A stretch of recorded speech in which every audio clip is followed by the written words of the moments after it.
Oke Bapak Ibu, Assalamualaikum warahmatullahi wabarakatuh. Apa kabar Bapak Ibu dan teman-teman sekalian? Saya harap baik-baik saja. Nah, oke Bapak Ibu, di video sebelumnya kita bahas tuh ya tentang pengantar sejarah ekonomi, ilmu ekonomi gitu ya. Nah, di sini kita masuk sedikit lebih detail Bapak Ibu ya. Jadi pengantar ekonomi makro dari mekanisme sistem ke pergeseran paradigma. Nah, jadi kita tuh belajar ilmu ekonomi, saya bawanya secara storytelling Bapak Ibu ya, dengan pemahaman yang lebih mudah.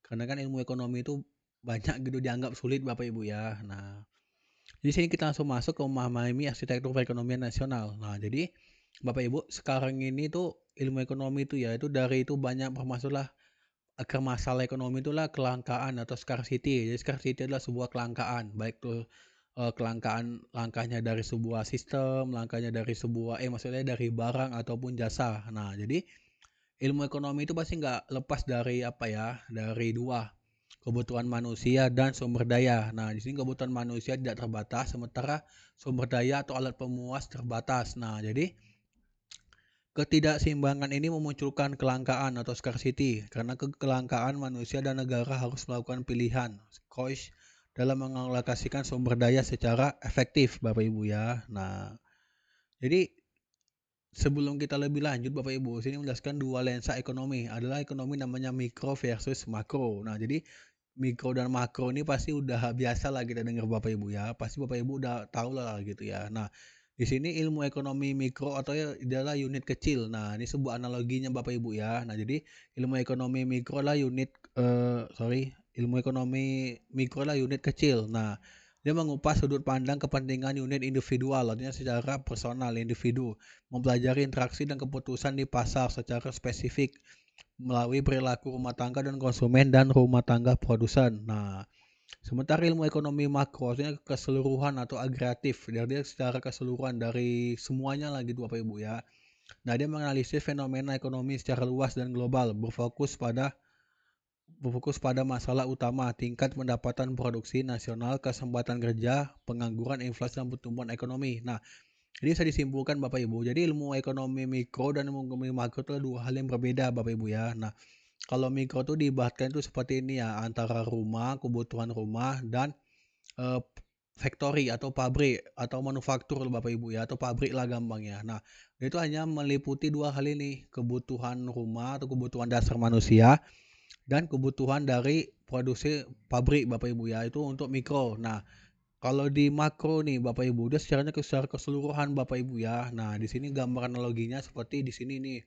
Ini ada kayak kapal, contohnya seperti ekspor impor. Nah, ini ada pabrik, contohnya seperti manufaktur. Nah, ini ada jalan jembatan, itu ibaratnya sebagai penghubungnya. Nah, di sini ada pabrik, di sini ada gedung atau perusahaan gitu Bapak Ibu ya. Nah, di sini kayak ada mall gitu ya. Akhirnya kesimpulannya ilmu ekonomi makro adalah unit terkecilnya Bapak Ibu. Nah, secara itu mikro ya, adalah unit terkecil, hanya kebutuhan dari dasar lah Bapak Ibu. Sementara kalau udah makro artinya secara keseluruhan.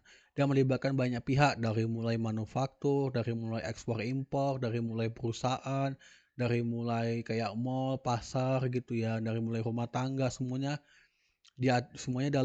dalam konsep makro Bapak Ibu ya. Nah, terus di sini ada lima aktor utama penggerak mesin makroekonomi. Nah, jadi mulai dari pemerintah, rumah tangga, produsen, lembaga keuangan, dan bahkan negara lain Bapak Ibu ya sebagai elemen kunci dalam sistem ekonomi. Nah, jadi pemerintah itu dia membagi-bagi Bapak Ibu ya, memecahkan di sini. Kalau di rumah tangga itu kan ada unit terkecil. Jadi unit tangga itulah unit terkecil untuk penyedia jasa produksi untuk tenaga kerja, modal, bahan baku, dan konsumen akhir. Jadi rumah tangga tuh seperti kita, Bapak Ibu ya. Dia sebagai individunya lah gitu, unit terkecilnya. Nah, ada produsen Bapak Ibu. Jadi produsen adalah sebuah organisasi untuk penghasil barang dan jasa yang dibutuhkan masyarakat. Nah, contohnya seperti jasa kebutuhan masyarakat itu contohnya seperti rumah sakit. Nah, dia kan menyediakan jasa tuh ya, jasa kesehatan. Nah, kayak kita ada barbershop untuk pangkas, baru kita ada restoran untuk makan, ada pasar untuk bahan pangan, Bapak Ibu ya. Nah, ada lembaga keuangan, jadi dia menghimpun dan menyalur dana, memfasilitasi transaksi kegiatan ekonomi, contohnya seperti bank gitu ya. Ada bank itu kan ada bank konvensional, bank syariah, ada bank digital pun ada Bapak Ibu, kayak Dana gitu ya, kayak Bank Jago. Nah, terus ada negara lain. Nah, jadi negara lain itu membeli ekspor dan penyedia impor. Nah, kalau ekspor itu keluar, kalau impor itu kalau ekspor itu keluar ya kita mengeluarkan barang ke luar negeri, kalau impor itu barang yang masuk ke negara kita. Nah, itu bisa jasa, bisa barang gitu ya, itu melalui transaksi modalnya internasional. Nah, pemerintah dia sebagai lembaga yang memiliki wewenang mengatur perekonomian melalui berbagai kebijakan. Nah, jadi pemerintah ini dia sebagai apa ya, sebagai kayak membuat kebijakannya lah Bapak Ibu. Oh, kalau rumah tangga ini harus kayak gini peraturannya. Kalau produsen ini begini, kalau lembaga keuangan begini, kalau untuk ekspor impor itu begini Bapak Ibu ya. Nah, jadi inilah aktor utama penggerak mesin makroekonomi. Ibaratkan tuh sebuah film Bapak Ibu ya. Nah, rumah tangga tuh mungkin contohnya kayak peran pembantu. Nah, produsen ini seperti peran ini ya,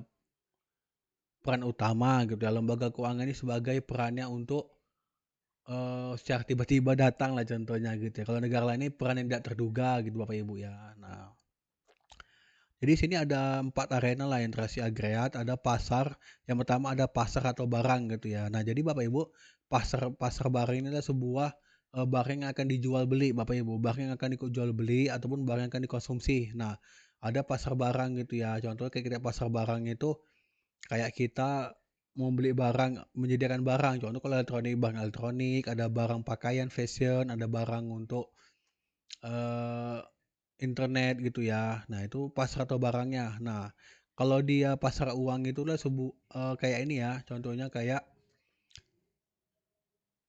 perusahaan atau apa yang menyediakan uang seperti bank contohnya Bapak Ibu ya. Nah, ada pasar tenaga kerja itulah pasar untuk penyedia jasa Bapak Ibu ya. Nah, ada pasar luar negeri itu pasar untuk ekspor atau impor Bapak Ibu ya. Nah, jadi keempat pasar besar ini saling berhubungan satu sama lain untuk membentuk satu sistem perekonomian yang terpadu. Nah, pasar luar negeri saya mau ekspor barang gitu ya. Contoh, misal pasar barang kami menjual barang ini.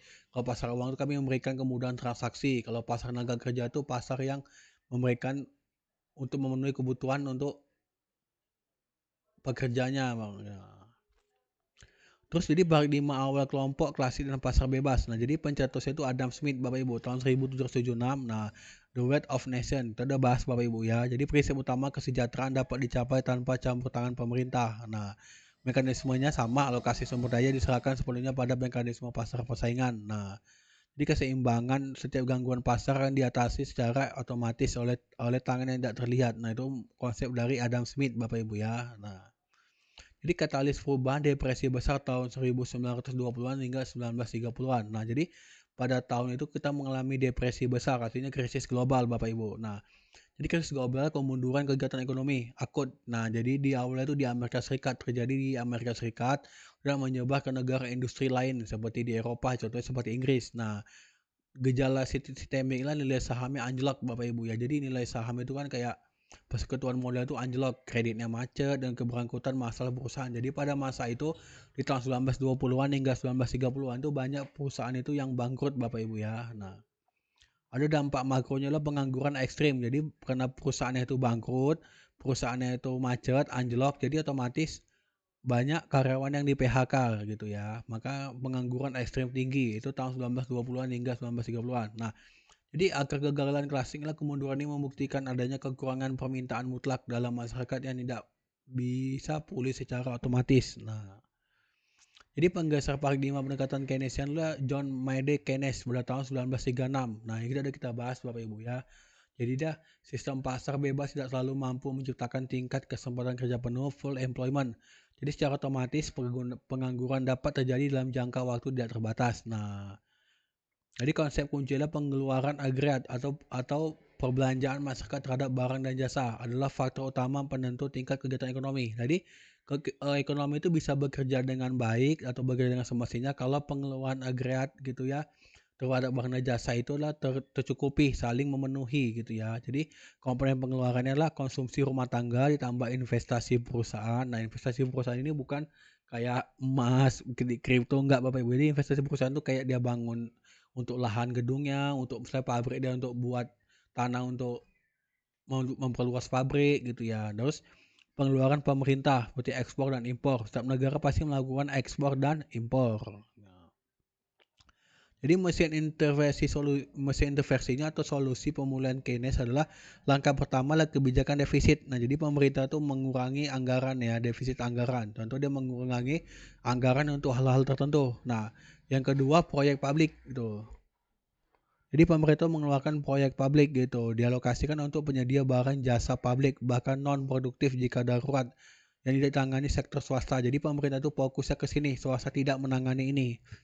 Langkah ketiga lah permintaan naik. Jadi proyek ini menyuntikkan dana ke masyarakat untuk memulihkan kepercayaan dan menaikkan permintaan agregat. Nah, yang keempat pemulihan. Jadi perekonomian kembali bergerak, menyerap tenaga kerja, mencapai pertumbuhan yang kuat. Nah, itulah solusi yang diberikan oleh Keynes. Nah, jadi sintetis filosofi pengelolaan makroekonomi adalah kelompok Smith atau Adam Smith itu fokus utamanya Bapak Ibu yang pertama penawaran dan mekanisme pasar. Nah, kelompok Keynesian atau JM Keynes, nah ini kan dua orang yang berbeda Bapak Ibu ya. Ini paradigmanya ada beda atau pola pikirnya ada beda. Nah, si fokus utamanya adalah menawarkan penawaran dan mekanisme pasar. Nah, sementara dia permintaan pengeluaran agregat. Jadi permintaan pengeluaran harus sesuai.